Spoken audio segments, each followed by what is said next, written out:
درود شریف پڑھنا ایک مستقل عبادت ہے۔ اس کے بہت سے فضائل قرآن و حدیث میں وارد ہیں۔ اس کی کثرت برکت، رحمت اور خیر کثیر کا ذریعہ اور سبب ہے۔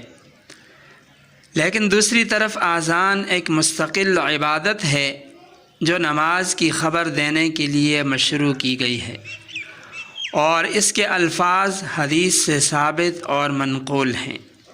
اس میں کسی قسم کا اضافہ یا کمی کرنا یہ جائز نہیں ہے، لہٰذا اذان سے پہلے بآواز بلند درود و سلام اور اذان کے بعد کی دعا پڑھنا شریعت میں ثابت نہیں، یہ گویا اذان میں اضافہ ہے۔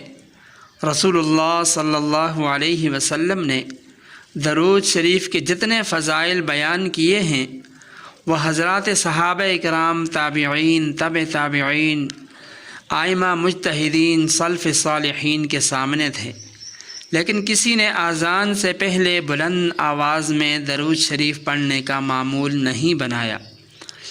اس لیے اذان سے پہلے درود و سلام پڑھنا یہ بدعت ہے اور اس کا ترک کرنا لازم ہے۔ البتہ اذان کے بعد خلوص کے ساتھ آہستہ آواز سے درود و سلام، درود شریف پڑھنے میں کوئی حرج نہیں ہے، یہ حدیث سے ثابت ہے۔